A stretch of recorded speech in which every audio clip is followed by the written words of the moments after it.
नागेश्वर ज्योतिर्लिंग का अपन स्मरण कर रहे थे। एक वैश्य और उसकी धर्म पत्नी, और उसके घर में संतान का सुख नहीं है।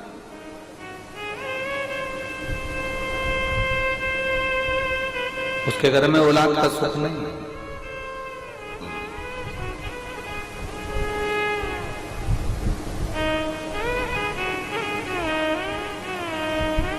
कल कथा में कहा था उसने एक काम बड़ा विचित्र करा। कौन सा काम करा? वंश को बढ़ाने का सबसे सुंदर तरीका है। क्या तरीका है? जम के बोलो। बेलपत्री के वृक्ष को रोपित करना, बेलपत्र के वृक्ष को लगाना।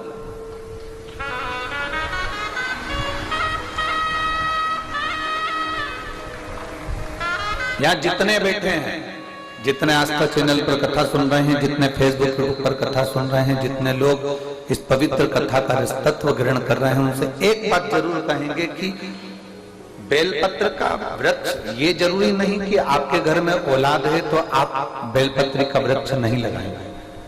आपके घर में भरा पूरा परिवार है तो आप बेलपत्री का वृक्ष नहीं लगाएंगे ना। शिव पुराण कहती है अपने परिवार की कई पीढ़ियों को तारने के लिए एक वृक्ष अवश्य लगाना चाहिए बेलपत्र।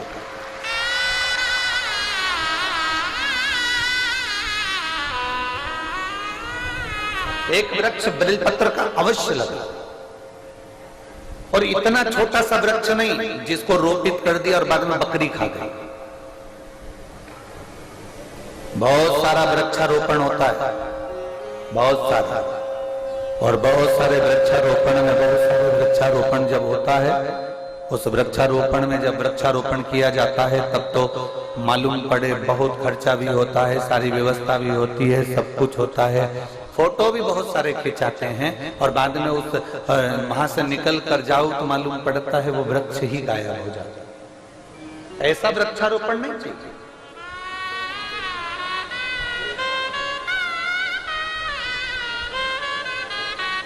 जो मुख से निकला,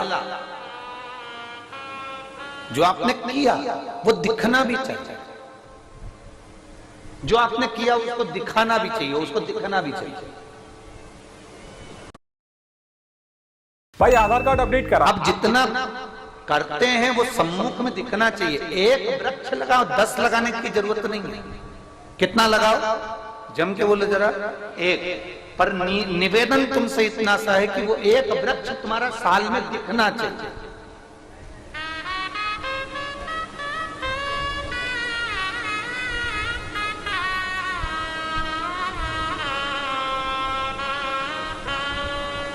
अगर वो एक वृक्ष भी ना दिखे ना तो उसका जीवन का कोई तत्व नहीं। फिर तुमने 10 वृक्ष लगाए, कोई काम के नहीं। एक अच्छे से लगाओ, थोड़ा बड़ा करिए, रोपित करिए, उसको बड़ा करने के बाद उसको फिर कहीं तो जरूर लगाना जरूरी है। जरूरी नहीं कि तुम्हारे बगीचे में ही लगाना जरूरी है, जरूरी नहीं कि गार्डन में लगाना जरूरी है। बेलपत्री का वृक्ष तुम चलते चलते किसी रास्ते से निकल कर जा रहे हो, गाड़ी में रख लीजिए, उसके चलते चलते रोड के किनारे पर थोड़ा सा खड्डा खोदकर, जहां पर पानी, तालाब, नदी, कोई स्थान ऐसा दिखे कि तुम पानी डालने भी नहीं आ सकते, तो ये तालाब का पानी, नहर का पानी, नदी का पानी, कुएं का पानी कोई ढोलेगा, कोई हेडपंप का पानी कुछ निकलेगा, तो वहां वो पानी पहुंच जाएगा। ऐसी जगह पर लगाओ कि दूसरी बार निकलो तो उस पेड़ की छांव में आप बैठकर जीवन का आनंद पा सकते।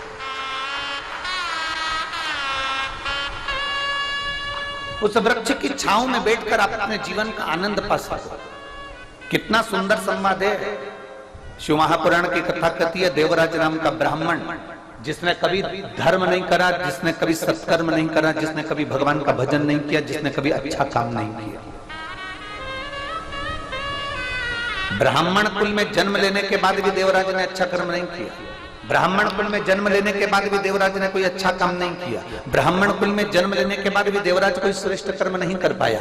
ब्राह्मण कुल में जन्म लेने के बाद भी देवराज ने कोई अच्छा काम नहीं किया। तो कुर्सी मिली है, पद मिला है, प्रतिष्ठा मिली है, आप जिस कुर्सी पर बैठे हो, जिंदगी में बहुत कुछ करना, पर उस कुर्सी पर बैठकर एक काम जरूर करना कि हमारा आने वाला जीवन भी संवर जाए और हमारा आने वाला जन्म भी संवर जाए। ऐसा कुछ कर तो वृक्ष की छांव, ये जो जितने मुर्दे जाते हैं ना मरने के बाद जो शमशान लेकर जाते हैं, उसमें आज भी सनातन धर्म में, हिंदू धर्म में एक नियम है कि मुर्दे को ले जाते समय बीच में रोका जाता है।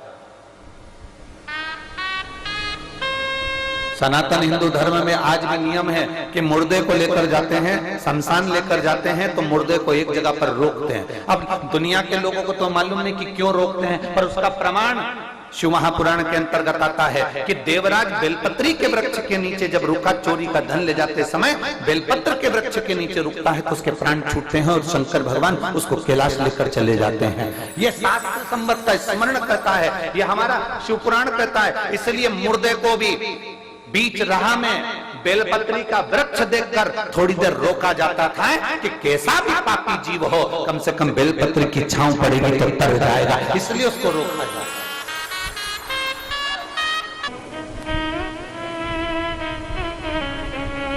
एक जिद उस परमात्मा को प्राप्त करने की होना चाहिए, एक जिद परमात्मा को पाने की होना चाहिए, परमात्मा को प्राप्त करने की होना चाहिए।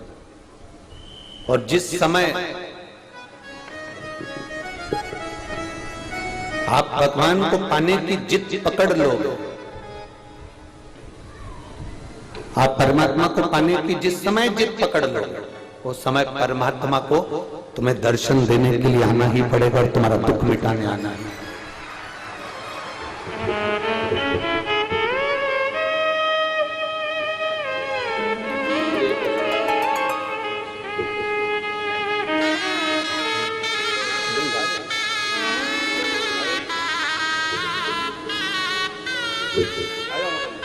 जितना भरोसा दृढ़ रखोगे, जितना विश्वास दृढ़ रखोगे, उतना ही जीवन में एक सुख का अनुभव होगा, एक आनंद का अनुभव होगा।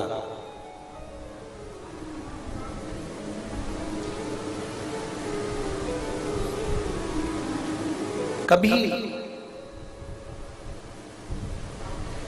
आपके जीवन में आप ये कभी मत सोचना कि मैं इतनी मेहनत कर रहा हूं और मेरा ये काम नहीं हो रहा।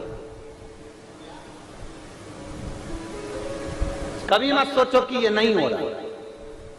इतनी लगनता से काम करो, इतनी मेहनत करो, इतनी विद्या अध्ययन करो, इतना पढ़ो, इतना पढ़ो, इतना विद्या अध्ययन करो, इतनी मेहनत करो कि जो ठप दुकान है जो कभी नहीं चलती उसमें दिन रात मेहनत करो, वो दुकान भी एक दिन चल कर मानो। कर्म करो ही नहीं और फल की इच्छा लेकर बैठ जाओ तो ये श्रेष्ठता नहीं। मेहनत करिए उसका फल जरूर मिलेगा, कर्म करिए उसका फल जरूर मिलेगा। आप जितना उच्चारण प्रीत बढ़ाने का आदिनाथ आदेश आदिश, और बहुत सावधानी रखिएगा। एक प्रसंग अपने जो माताओं से निवेदन करेंगे, अगर आप कोई दुकान प्रारंभ कर रहे हो, कोई मकान प्रारंभ कर रहे हो, आप कोई कार्य प्रारंभ कर रहे हो, आप कोई चीज की उत्पत्ति कर रहे हो, कोई चीज बना रहे हो, कोई बनाने का मन कर रहा है और वो काम तुम्हारा उसमें अड़चने बहुत आ रही है, एक बेलपत्र लो, एक बेलपत्र, एक यज्ञोपवीत लो, एक सफेद पुष्प लो, हाथ की हथेली में रखकर जिस भूमि को बनाना है, जिस मकान को बनाना है, जिस दुकान को प्रारंभ कर रहे हो, जिस मकान को प्रारंभ कर रहे हो, आदिश भगवान का स्मरण करो। भगवान शिव का एक नाम है आदिश, जिसको आदेश भी कहा गया।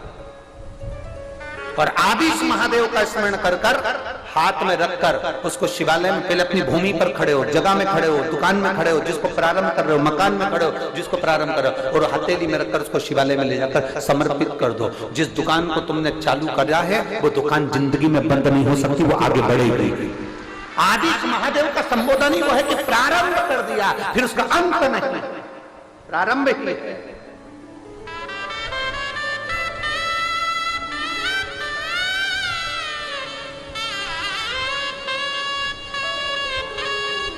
लोग उसको अभी एक कथा रेवाड़ी में है, हरियाणा में,